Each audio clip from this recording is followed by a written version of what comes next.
Again, count one, conspiracy to commit wire fraud, federal program bribery, and to receive campaign contributions by foreign nationals being the first one. And you've talked quite a bit about that as we're taking a look at Gracie Mansion as the mayor is walking to the podium. The very first line item in the indictment in 2014, Eric Adams, the defendant, became Brooklyn Borough president. Therefore, for nearly a decade, Adams sought and accepted improper valuable benefits such as luxury international travel, including from wealthy foreign business people and at least one Turkish government official seeking to gain influence over him.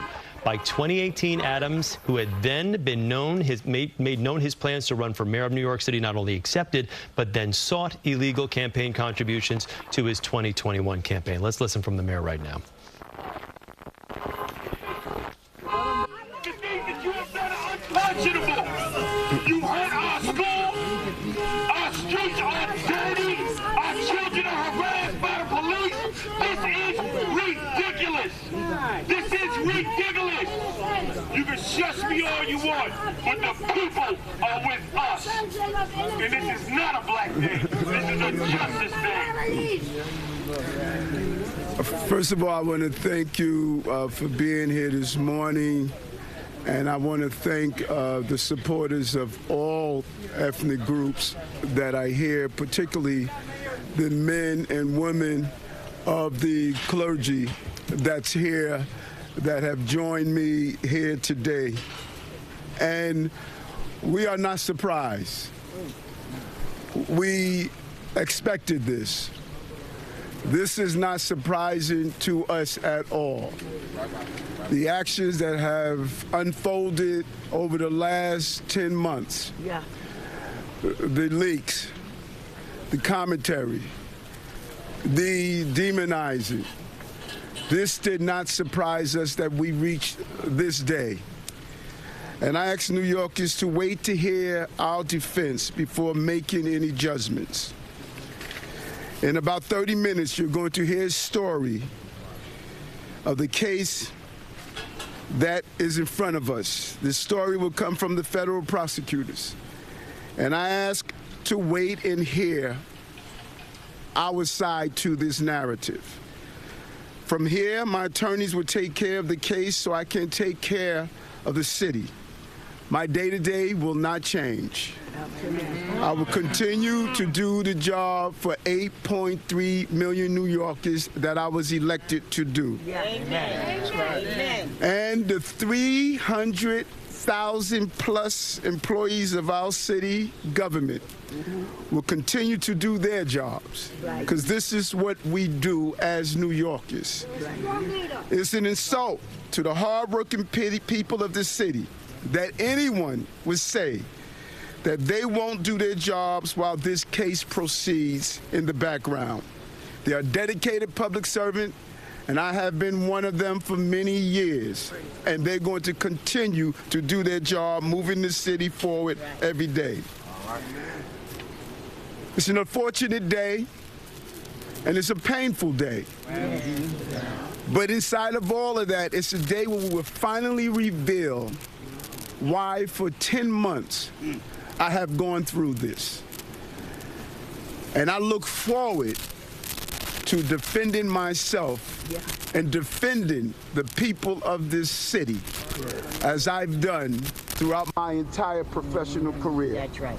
I want to now turn it over to the person who started me on this journey, Reverend Herbert Daughtry. Amen. Amen. Amen. Amen. Beautiful. Thank you, Mr. Mayor. You are our mayor, and will be to time come, still will be our mayor to all the supporters. Irrespective of what people say, he's still our mayor. Amen. As he has indicated, we started on a journey a long time ago. I encouraged him to join the police department. He did, and you know the rest of the story. So, you know, Mr. Mayor, Eric, it's one more battle we have to fight. That's right. There's one more battle we have to fight. And we're not about to quit. We're not about to give up. Right. We'll be there. We'll be there to the end. God bless you.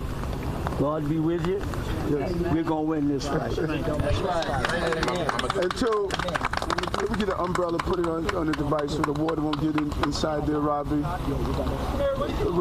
Hold on one moment. Hold on. You know we don't do this calling out stuff at my press conferences. When we finish speaking, we will respond to a few questions.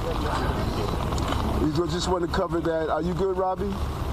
I affectionately call her Mother Dukes. Has been a head of the NAACP and just a leader that has mentored me throughout my entire journey. I want to now come call her Mother Hazel Dukes. Yes. Good morning. Good morning. My name is Hazel Dukes. I live in Harlem.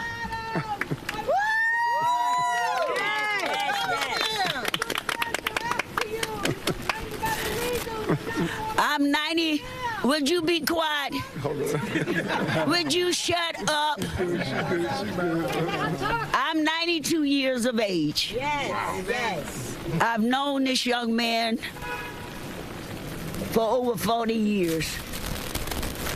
I come with a heavy heart today, but my head is not unbowed. All right.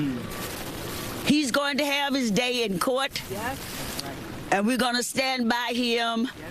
We came this morning to pray for him. Because prayer changed things. I am asking all New Yorkers to hear his side. To let him have a day in court. Let him have his day in court. And then we can make our decisions. But we are not here today to criticize the federal government where you might be, but shush. That's all you do. That's all you brought here to criticize. Yeah. We are going to be here. We're going to be here. I'm sorry, Mother Duke. Hey, brother, this is a 92-year-old elder. Show us some respect. A 92-year-old elder. She stands next to you. She stands next to Carlo. As the NAACP, as the 501c3, you should not be standing for a political candidate. Stop that. You're always in favor. You are always in favor of the power. Go ahead, Mother Duke. Don't respond to them. Go ahead, Mother Duke. We are calling on all New Yorkers to listen carefully, not to the loudmouths, but listen to facts and figures. His lawyers will go and do our work for us, and we will stand with this mayor. Right. Thank you.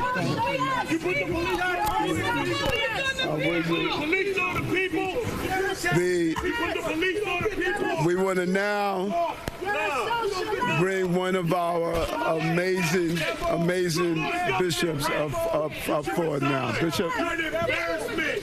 You're an embarrassment to black people. You're an embarrassment to black people.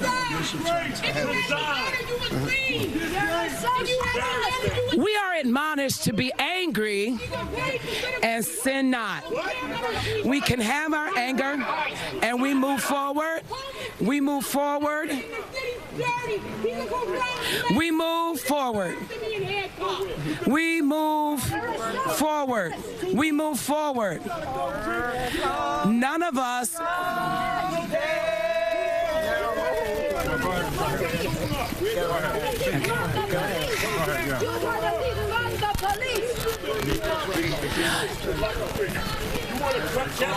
None of us have ever done anything in our lives that we've asked forgiveness for and it was not granted. We live in a society where if we do something, there is a due process for all of us. There's a process that starts, it has a middle, and it has an end. And none of us has the right to preempt that process. If I have an accident, I have to report it to my insurance, and they fight it out, and then a verdict is announced. We cannot prejudge any situation in fear that we might prejudge it inappropriately. And the same justice that we want for ourselves, we want for our mayor. That's right. If I confess, I know there is a God that says he's faithful and just to forgive me of my sin and to cleanse me from everything that is unrighteous. Until the verdict is announced, we stand. We are not people who have a yellow strip down our back, and neither are we intimidated by loud voices. Whatever the truth is, the truth will prevail. That's all right.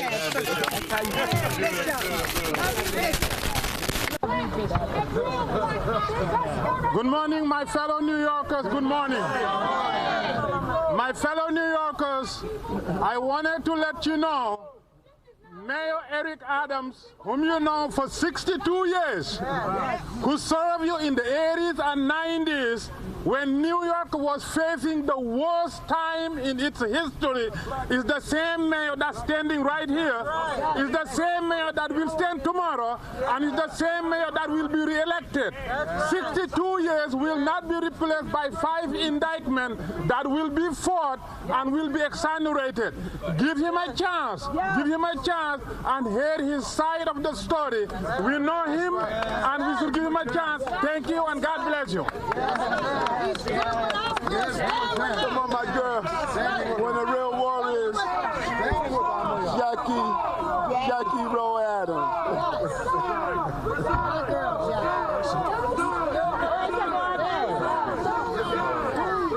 Good morning, everybody. I stand here today with my leaders and one of the best mayors ever. Eric Adams is the best mayor ever. He has got things done when people running their mouth and doing nothing. Do something. Do something and then you can say something. Do something. Mayor Adams stood on the steps of City Hall when he wasn't mayor, and I want y'all to hear this. We have families that just lost their kids to violence. The mayor, not you, but the mayor. He wasn't the mayor then. He stood with us on the steps and saved lives and called the question 2006. At that time, I'm a mother who lost 2 kids to gun violence, and at that time, we should have had stop and frisk. Maybe my kids wouldn't be dead today. If they checked these kids that's 11 years old and 10 and they had stop and frisk, maybe the kids wouldn't be dead today. So I stand with Eric Adams and I'm going to stand with him, and he ain't going nowhere. You are. Thank you.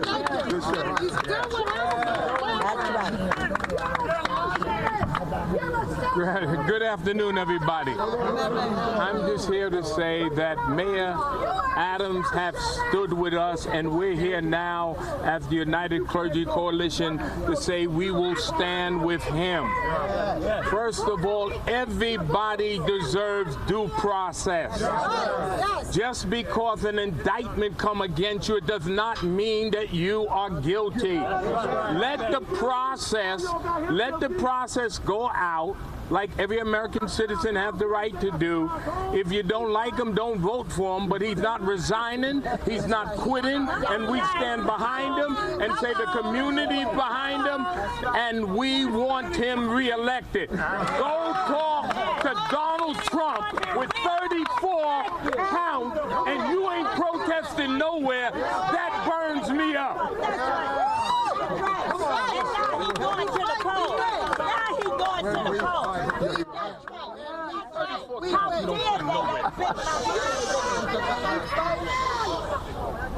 Justice will prevail. How are you? Good to see you. Yeah. The very first time actually read this 57-page indictment. It's the first time you actually saw the allegations against you. And in reference to your statement last night with regard to speaking out about the migrant crisis, exactly whom in the federal government, White House, would you say is targeting you for speaking out? We're talking about the Biden administration, or we're talking about Homeland Security? So who are we talking about specifically with regard to that, and the first time you actually read this indictment today? I think that your second question, I think you need to ask the federal prosecutors who gave the directive in the orders. I don't know. But we should ask them who gave the directive in orders that we're going to take on and create this group of lies. They have the answer to that question. When it comes down to reading it, I peruse through it to get the top lines. The attorneys are going to dig into the crevices of it, but it is clear. Everyone that knows me knows I follow campaign rules and I follow the law. That is how I lived my life, and I don't see coming into the 60s and my age to all of a sudden change what I've done all the time. I follow the law and I follow the campaign rules. Thank you! After a couple of weeks, some like 4 or 5 people from your staff have resigned. After today, don't you feel afraid that more people are going to keep resigning and you're going to have some problems dealing with the city? No. Listen, we I think that people fail to properly realize that we have over 300,000 dedicated employees. Over 300,000. Those who decided to transition to do some more things with their lives, many of them told me ahead of time they were going to do that. But we have an amazing, credible team of dedicated New Yorkers, and they're going to continue to do that. I think that's what's going to surprise everyone. 10 months ago, when my phones were removed, like today it was about my phones. Same thing that happened 10 months ago. Today was about my phones. Let's get clear on that. When they removed my phones 10 months ago, people said that all of a sudden the city was going to collapse. It was not going to move forward. Look what has happened over 10 months. Over 10 months, more jobs in the city history, more small businesses open, decreasing crime. You're seeing over and over again success over and over again. So we're going to continue to prosper. We're going to continue to move forward, and we're looking forward to that in the city. Yes. How are you doing? Yes.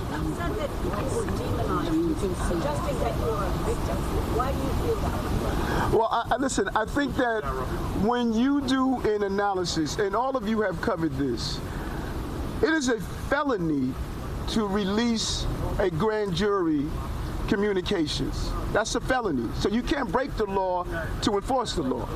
And when you look at the drip of information, when you look at our cooperation, our attempts to sit down and cooperate, when you look at what has taken place, there's been a narrative of giving the appearance that there was something improper that's done, and it was just wrong. It's political? No, well, I think we should ask again, as I stated earlier. We should ask those who are conducting this investigation. We should ask them who gave the directive to carry out what we have witnessed over the last 10 months. Over the last 10 months, you knew information before my attorneys knew information over the last 10 months. You reported that there was an indictment before my attorneys knew that there was an indictment. Over the last 10 months, this has happened over and over again, and this is not how our system of justice should operate. You support law enforcement. You support the Fed. Yes. Go ahead, sir.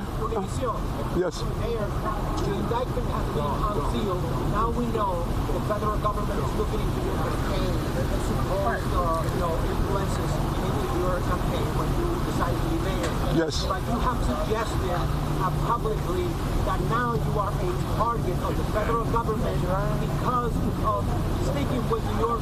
Meaning maybe that you're talking about the migrants. Can you clarify that point? I think I did. I think we should ask the federal investigators and prosecutors who gave the directive to take the actions that we are witnessing right now. You know, I have ran many campaigns. I have been part of many campaigns.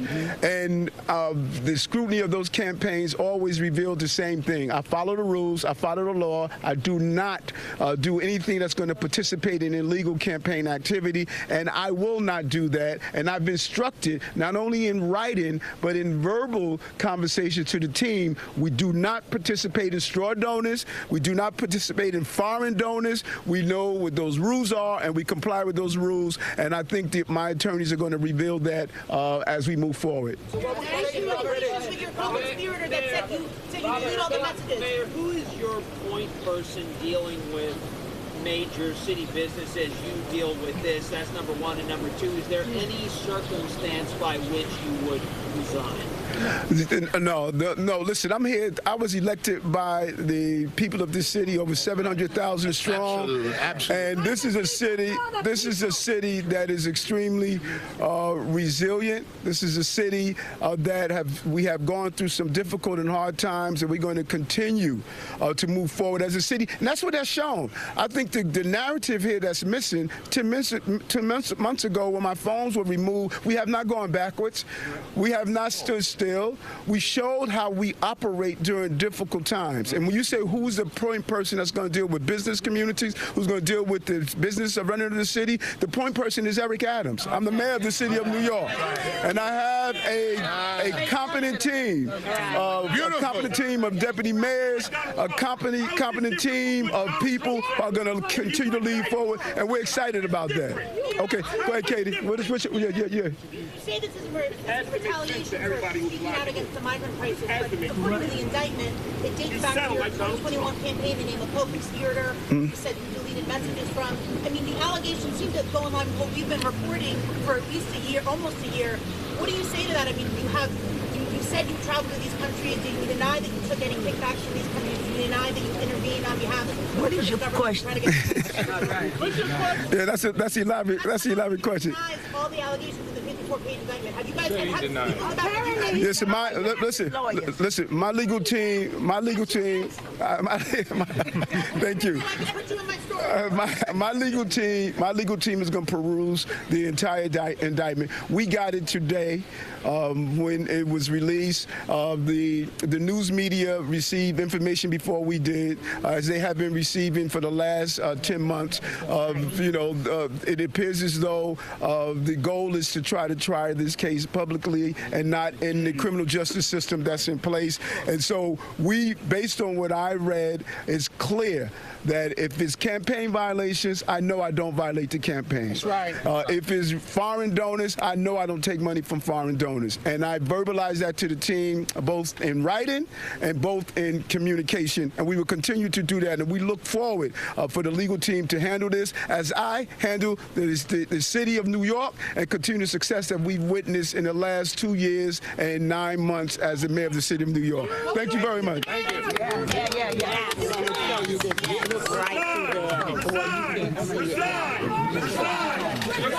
It won't happen. Shut up. It won't happen. I ain't going back up there. We've been listening to Mayor Eric Adams, who says he is not stepping down. He will continue to do the job he was elected to do. He called this an unfortunate day, a painful day, and says he follows the law and follows campaign rules. We're looking at a split screen here. The Southern District, they're set to hold their press conference any moment. We will go to that live when that begins.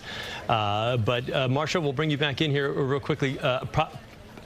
Even though this did devolve into a yelling match at times with a number of the faith leaders that were on hand to show their support for the mayor and for this indictment, he vehemently denies everything in the indictment. At the same time, probably a smart move to try to get out in front of the Southern District before their press conference to state his case. Yes, I think so. But, and he tried to say that what the Southern District was going to offer were, quote, stories, not real. But having read the indictment, I think there are some problems for him in the indictment, especially when it comes to the opening of the Turkish Turkish consulate. It's rife with conversation about how pressure was brought on the fire department to approve the consulate opening, even though there were, according to the indictment, 50 violations. But here's the thing. People were told, and I'm going to read it to you, the chief of department informed the fire prevention chief in substance that if the FDNY did not assist the Turkish consulate in opening, both the chief of department and the fire prevention chief would lose their jobs. The fire prevention chief then drafted a, quote, conditional letter of no objection. These are charges in the indictment that was filed just about an hour ago. And emails that also said you're going to be clear tomorrow, you're going to get the approval, and also a thank you, you're a good friend of Turkey return email back to the mayor at that time, which is also in the indictment. It seems to be the kind of the fulcrum, the center, the focus, aside from some of the campaign issues that are also detailed in this indictment. Well, see, I think that what they were trying to do was build the history of his relationship with Turkish officials, and that's why they went back to the day he was elected borough president and traced the trips that he made to the country and to other countries through Turkish Airlines over the course of his borough presidency and into being mayor. One of the things I thought was sort of interesting is they talked about a hotel room that he and his partner took at the Bentley Hotel in Istanbul. They paid $600. The value of the suite was $7,000. A number of business trips are mentioned here. There are even photos of the St. Regis suite that apparently he stayed at a discounted rate. They call these overt acts, actually, in the indictment and list them as we're seeing there now. And you've been talking about them one after the other, where they would fly business class and pay for regular well, it looks like when you look at this that some of the trips were actually gratis. But another thing I think that's going to cause him some problems was the straw donors that involve people in New York. It turns out that one of the charges involves a Brooklyn construction company where the owner of the construction company, a Turkish national, according to the indictment, paid $1,250 per person for 10 employees as a fundraiser to raise money for the mayor. But after the charges were investigated, some of the people said, we didn't make this contribution. Not to mention they need paperwork for tax reasons to make those contributions, so there should be other people that could actually be mixed up in all this as more names become that come to the surface.